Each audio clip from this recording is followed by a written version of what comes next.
अन्नाद् भवन्ति भूतानि पर्जन्यात् अन्न संभवः यज्ञात् भवति पर्जन्यो यज्ञः कर्म समुद्भवः कर्म ब्रह्मोद्भवं बुद्धि ब्रह्माक्षर समुद्भवम् तस्मात् सर्वगतं ब्रह्म नित्यं यज्ञे प्रतिष्ठितम्। भगवान श्री कृष्ण कहते हैं अर्जुन से, अन्नाद् भवन्ति भूतानि, समस्त प्राणी कैसे उत्पन्न होते हैं? कहा समस्त प्राणी अन्न से उत्पन्न होते हैं। वह अन्न कैसे उत्पन्न होता है? कहा अन्न जो है वो बरसात से उत्पन्न होता है। कहा ये वर्षा कैसे होती है? कहा ये बरसात यज्ञ से होती है। अच्छा ये यज्ञ कैसे होता है?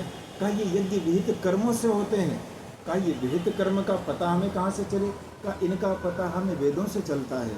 अर्थात और अंतिम में कहा ये वेद कहाँ से उत्पन्न होता है? कहा ये कि तो यह वेद तो परब्रह्म परमात्मा से ही उत्पन्न होने वाला है और वह नित्य है, शाश्वत है, अद्वितीय है, अनंत है, असीम है और इसीलिए उसे परब्रह्म कहते हैं।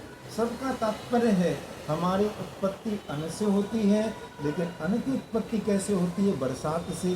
बरसात यज्ञ से होता है। अर्थात सभी चीज़ों के केंद्र में वेद है।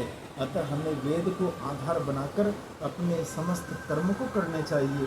और अगर थोड़ा इनके गहराई में जाएं तो कहीं न कहीं भगवान कृष्ण हमें कर्म की ओर संकेत कर रहे हैं। यज्ञ किसे कहते हैं?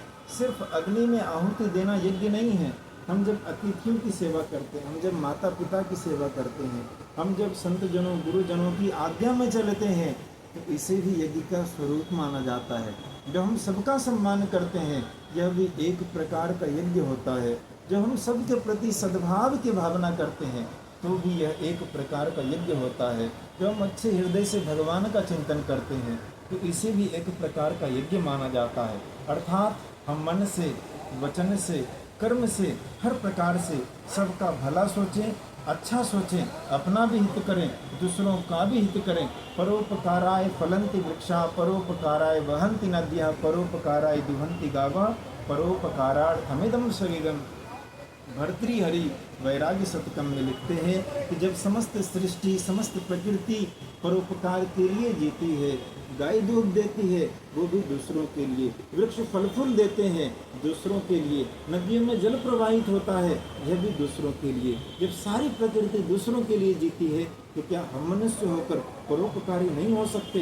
अर्थात हमें भी परोपकारी होना चाहिए, हमें भी पुण्यवान होना चाहिए, धर्मवान होना चाहिए, अच्छा सोचना चाहिए, अच्छा करना चाहिए और अच्छा बनने का प्रयास करना चाहिए। हम जैसा सोचते हैं वैसा ही हम बन जाते हैं। अतः हम कर्म भी अच्छा करें, विचार भी अच्छा करें, अपने भावनाओं को भी अच्छा रखें और सब कुछ अच्छा कर कर भगवान में सद्भाव से, निष्काम भाव से समर्पित कर दें तो हमारा जीवन दिव्य बन जाएगा और हमारी दृष्टि भी दिव्य हो जाएगी।